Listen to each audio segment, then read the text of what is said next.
Bonjour, bonsoir à toutes et à tous. Je suis Loïc Phoenix et nous nous retrouvons comme d'habitude sur World of Warship en ce vendredi de la rentrée, de la première semaine du mois de mars en plus, oui, parce que c'est le premier vendredi du mois de mars, tout comme la vidéo de mercredi était la première vidéo du mois de mars totalement. Là on est le premier vendredi du mois. Et on se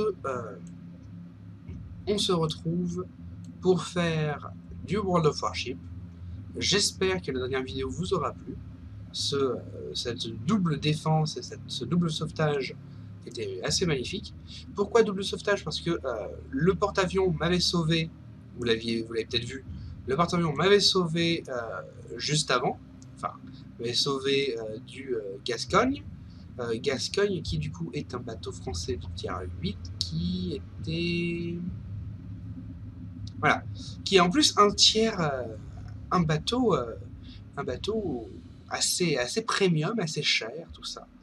Ce qui fait assez plaisir.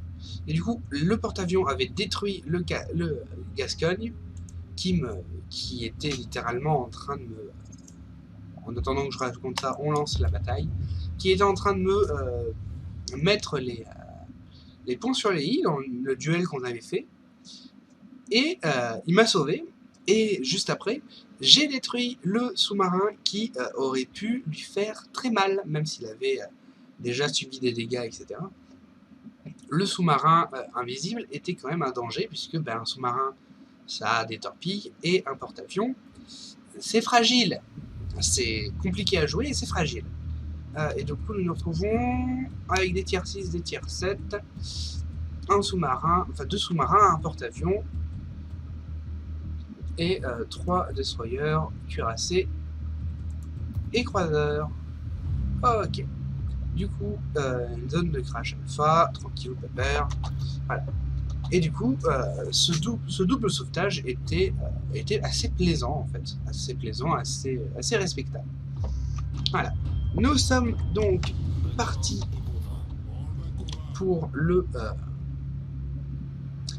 combat. Oui, non, tu t'es trompé de bouton. Bien joué. Voilà. Ils s'amusent avec leurs cornes de brume qui sont pas censés être faits pour s'amuser en soi dans les bateaux, mais on va dire qu'ils sont jeunes, qu'ils sont heureux, et que ce n'est pas du coup une raison pour les maltraiter de la sorte, quoi, en fait, tout simplement. Alors ça, c'est tombé, c'est pas... Oui, le bruit, tout ça.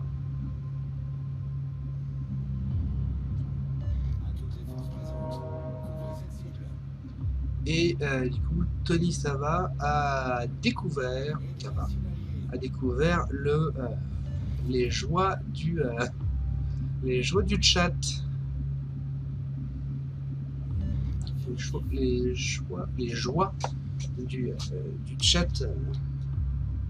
chat en jeu et des ordres qu'on peut donner avec. Allez, on va essayer de se placer bien pour ne pas être à la fois un problème pour les alliés, une cible trop facile pour les ennemis. Et c'est parti. Ils ont déjà commencé à capturer la zone C. Et nous commençons à peine à capturer la zone A. Tac. Non, je suis là.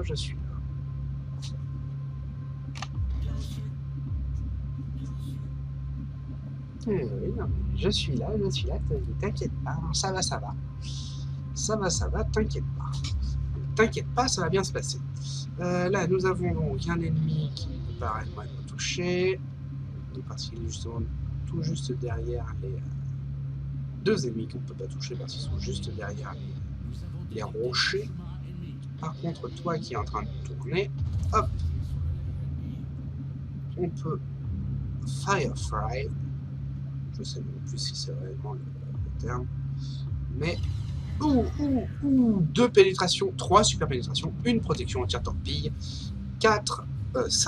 6 tirs au but, ce qui fait doucement plaisir. Voilà.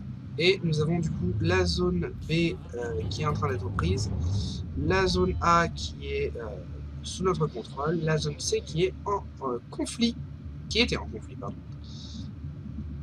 La zone C qui a été rendue à la capture de nos ennemis. Pour tirer sur lui, il faut que je tire ici. Pour tirer bien, pardon, il faut que je tire ici.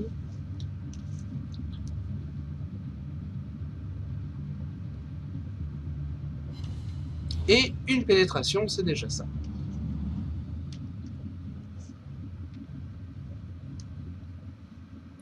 Et du coup, tous nos adversaires sont rassemblés quasiment au point E3.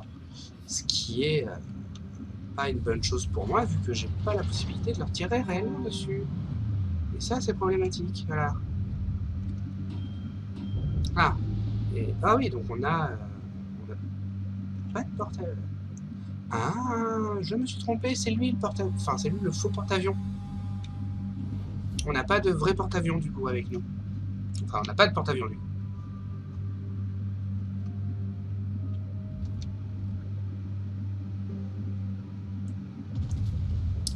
Hop. Petit tir qu'on espère qu'il va toucher. Yes, 3 pénétrations, une super pénétration. Ça fait plaisir.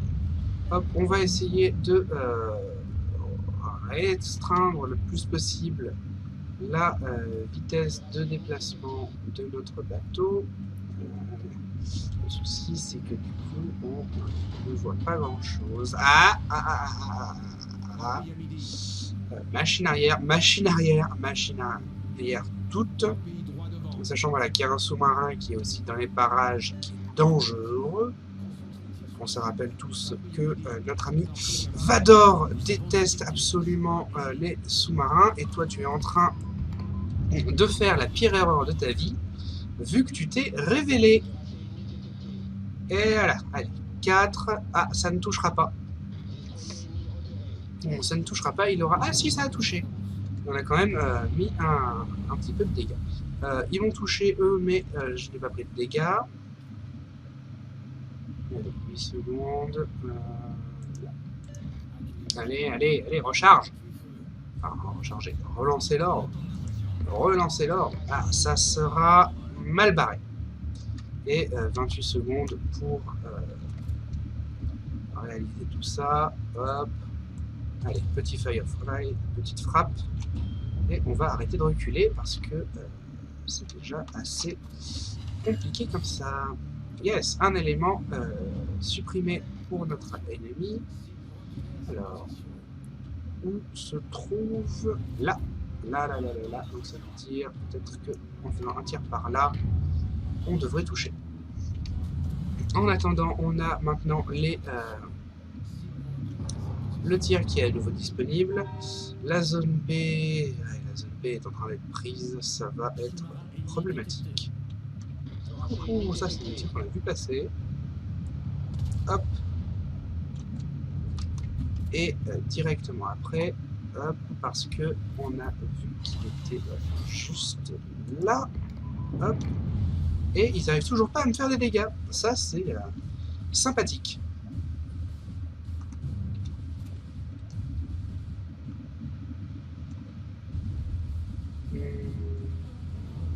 Ouais, hors de portée du coup.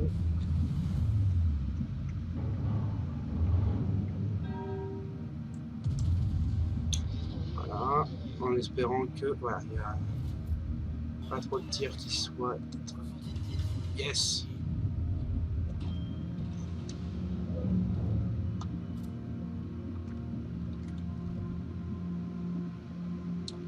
Et du coup, le sous-marin est actuellement porté disparu.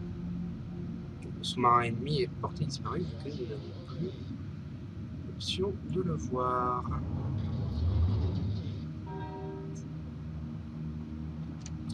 Okay.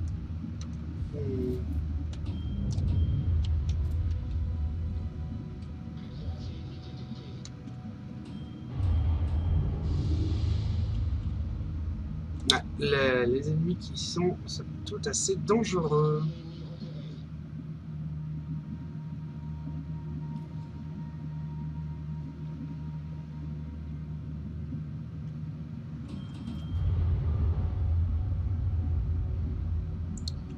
Allez, allez.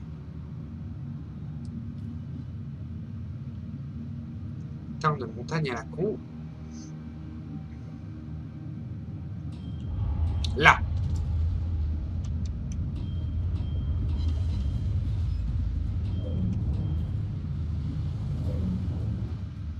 Ah, ils essayent de m'avoir comme ça. Est-ce que ça va me faire des dégâts? Pousser dans la ligne, très bien. Non, pas de dégâts, pas de dégâts.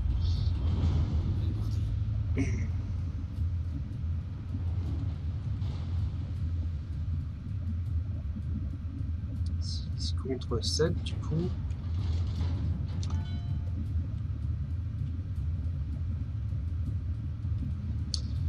Contre 7 et j'ai tous mes PV, c'est 5 contre 7, c'est moins bon. Aïe, on est en train de se faire rouler dessus.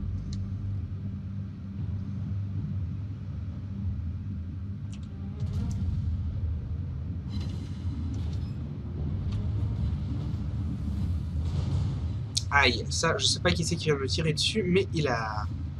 Ah, lui, il peut me tirer dessus bien. Ça peut faire mal, ça va faire mal, ça va faire mal, ça va faire mal, ça va faire mal, ça fait mal. Aïe. Et on est déjà midlife, ça pose problème. Ouais, non, on va pas gagner celle-là non plus. Hein. Par contre, hop, vite, vite, vite. Ah ben, d'accord. J'ai coulé un sous-marin involontairement.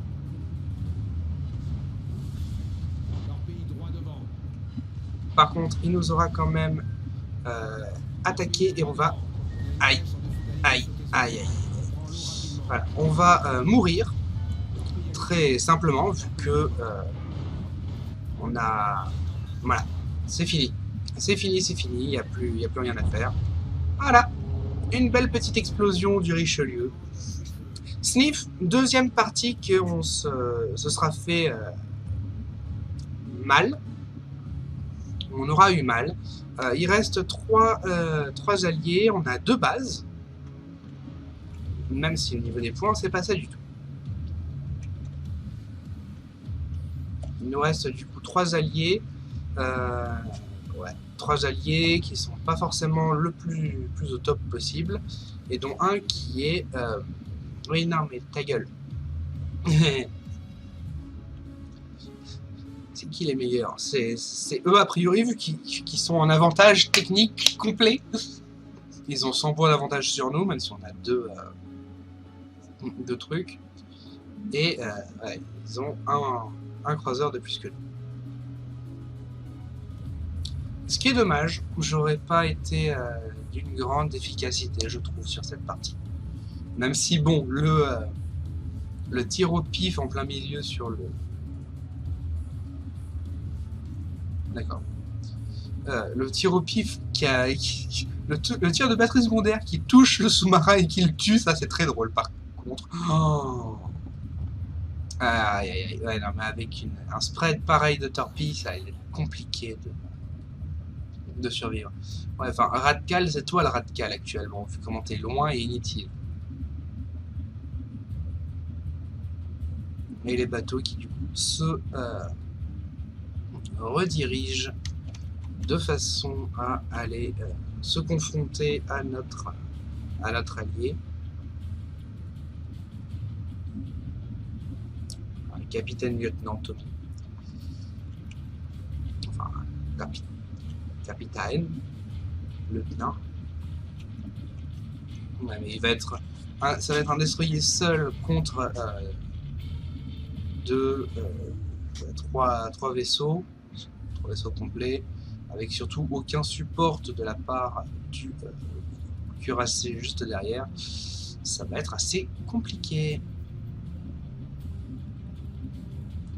On va par contre obtenir voilà, le point B, ce qui est une bonne chose, mais il va être contest juste derrière, et il faut recapturer par les autres.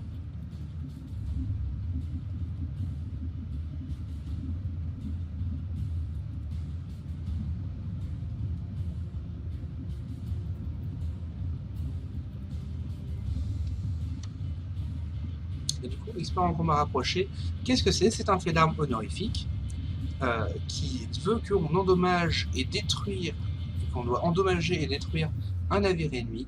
Les dégâts directs finaux, donc on doit tuer un ennemi, doivent être infligés par les canons de batterie secondaire. Quoi? D'accord, il a été purement inutile là en fait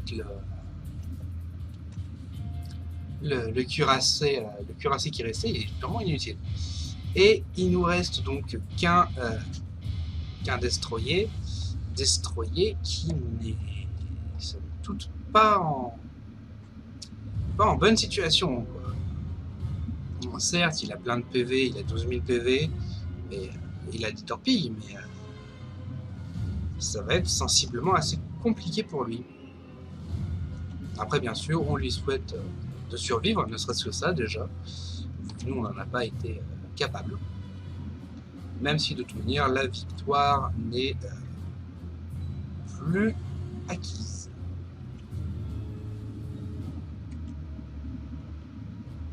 Ouais. Là, il est à 4000 PV. Peut-être qu'il va pouvoir tuer la Katsuki. Ouais, non, ça va être compliqué. Et voilà. C'est terminé.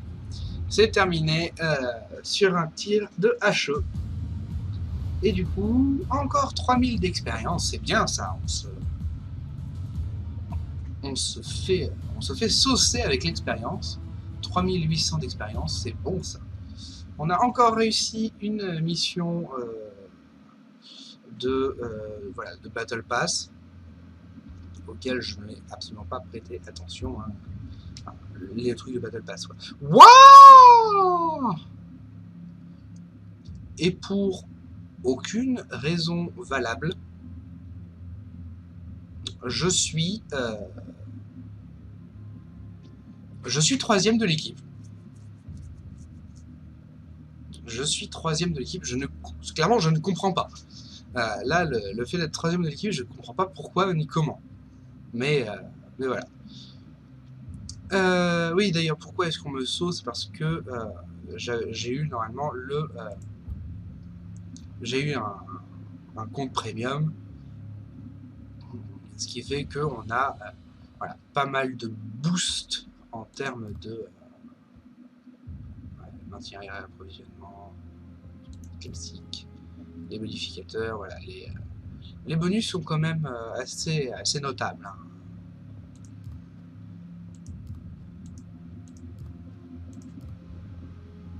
Bon. Mais enfin, c'est terminé. On se retrouve du coup au port. On retourne au port, pardon. Enfin, on se retrouve. On n'a plus assez on n'a pas assez eu d'expérience pour pouvoir avoir un conteneur, mais ne vous inquiétez pas, nous avons de quoi remplacer et satisfaire votre envie de conteneur, quand ça voudra bien charger, hein, bien sûr. Pourquoi est-ce que je peux quand même satisfaire votre envie de conteneur absolument fabuleux? Fabuleux!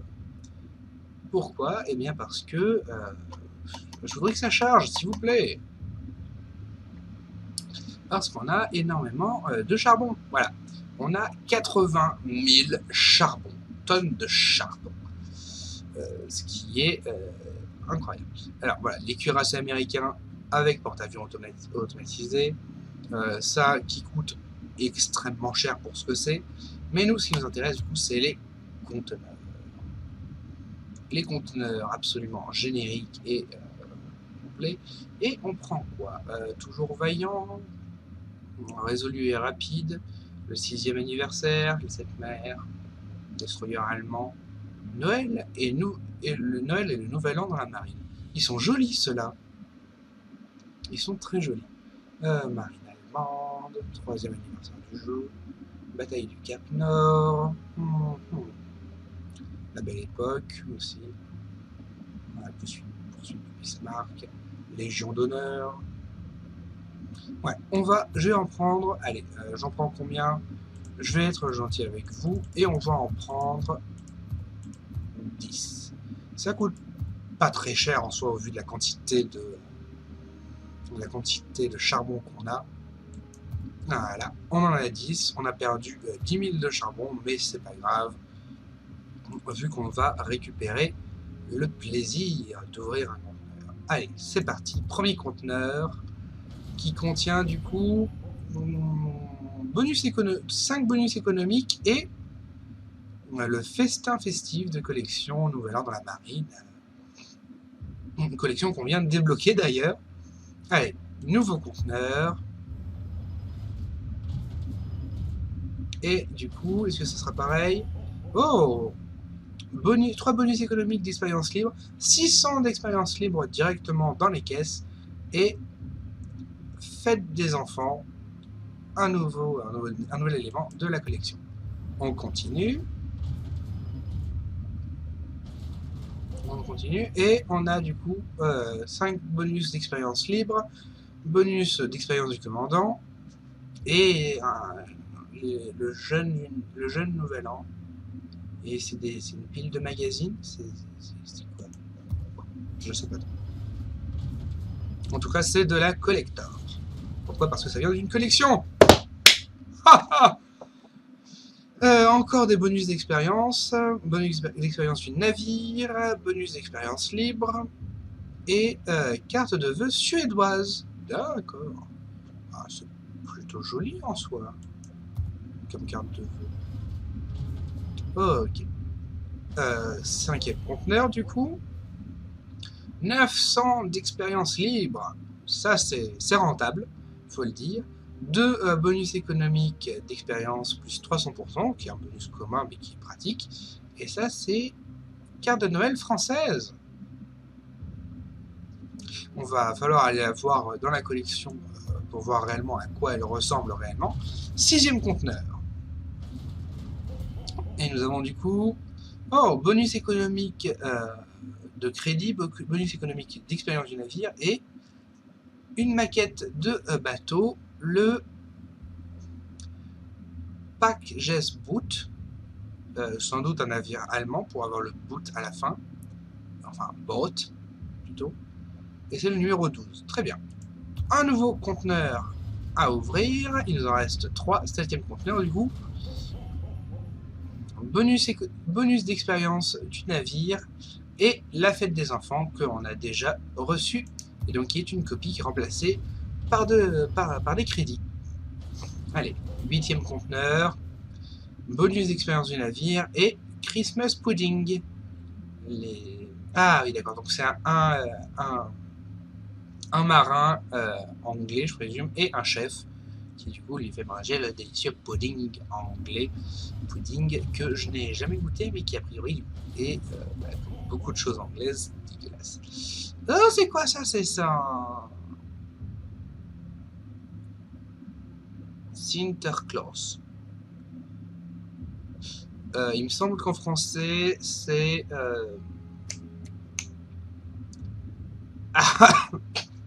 pardon. Ah le Santa Claus, c'est... ça s'appelle comment déjà? Je vais retrouver. Le Santa Claus, c'est... À Saint-Michel, c'est... Il y a Noël, il y a... Saint-Sylvestre? Peut-être. Je sais plus si vous avez... après, je pourrais directement prendre le téléphone et essayer de faire la recherche, mais... Bon. C'est, voilà, l'équivalent du Père Noël, c'est Santa Claus. Et du coup, et des bonus économiques encore, et la copie du Joyeux Nouvel An, le Jeune Nouvel An, pardon, pas joyeux. Même s'il peut être jeune et joyeux, hein, on ne lui en voudra pas. Et du coup, allons voir dans la collection spéciale Saint-Nicolas, c'est ça, c'est Saint-Nicolas. Le Père Noël, le truc, Santa Claus, c'est Saint-Nicolas, d'accord. Ok, le bateau du coup qui est là. Là ensuite du coup on a voilà les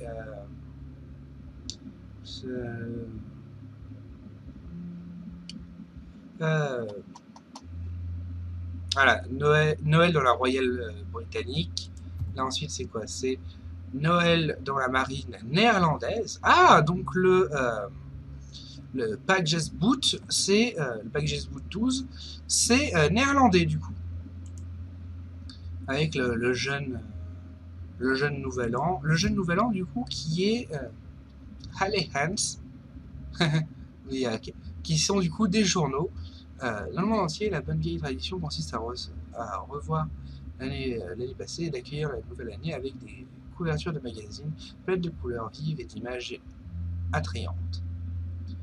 L'ancien magazine Halle Hans pour les marins. Celui-ci comportait des articles historiques et du divertissement, mais il s'intéressait également aux problèmes géopolitiques importants. Ouais, ensuite, c'est du lore. Ensuite, du coup, on passe à ceci, qui est Noël dans l'US Navy, donc le festin de Noël, bon, bah, les Américains classiques. Et du coup, le dernier, c'est Marine et carte de Noël. D'accord. Et du coup, nous avons la carte de Marine, les cartes de vœux suédoises et la carte de vœux française. Carte de vœux française qui est somme toute assez sobre en fait. Joyeux Noël. L'insigne maritime, je résume, le gui qui est deux petits oiseaux qui entourent, mais wait, ce serait pas le Richelieu? Ouais, si. Alors, carte de Noël française, je vais vous faire la lecture, hein. Saint-Nicolas, dont le Père Noël s'inspire, c'était ça, Saint-Nicolas du coup, était évêque de Myre, une ville située dans la région d'Asie mineure. Une autre figure célèbre de l'Église était le cardinal de l'Église catholique Arnaud Jean du Plessis de Richelieu, qui donna son nom au cuirassé français Richelieu dans les années 1930. Il incarnait le résultat de la compétition navale entre la France et l'Italie dans les années 1920-1930. Les ingénieurs français conçurent et construisirent les cuirassés de classe Richelieu. Ah, donc il n'y en avait pas un, il y en avait plusieurs. En réponse aux cuirassés de classe Littorio, qui étaient en train d'être mis en construction sur les chantiers navaux, du coup. Bah oui, c'est ça, c'est un chantier naval, des chantiers navaux. Non? Des chantiers navals? Enfin, sur les chantiers navals italiens. Les traités de Washington et de Londres, limitant l'armement naval, permirent à la France et à l'Italie de construire des capital ships, des vaisseaux capitaux, des navires capitaux, avec un déplacement total de jusqu'à... Ok, ça a été traduit à l'arrache en français, c'est ça? Ces critères affectèrent grandement le travail des concepteurs français et italiens, qui furent contraints de se conformer aux limites. Finalement, la France refusa de remplir son obligation de limiter le déplacement du cuirassé à 35 000 tonnes. Il semblait impossible de construire un bon navire moderne dans ces conditions. Néanmoins, le Richelieu devint l'un des cuirassés conçus à l'époque des traités les plus novateurs et efficaces du monde.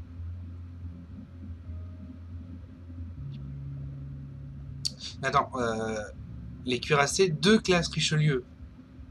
Et là, c'est le Richelieu. Ils sont foirés dans les traductions, c'est pas possible. Mais enfin, face à les traductions Google Trad, on se dit que ça va aller, que c'est pas si grave, et on se donne rendez-vous lundi prochain pour une nouvelle vidéo sur Sable. J'espère que le contenu vous plaît toujours autant, qu'on se gauze toujours autant. Non. Fail. Qu'on s'amuse toujours autant, voilà, sur les vidéos, sur tout ça, que tout ça vous plaît toujours autant. Et on se dit à la prochaine, du coup. Portez-vous bien, profitez de ce week-end, reposez-vous bien, et à la prochaine. Bye bye!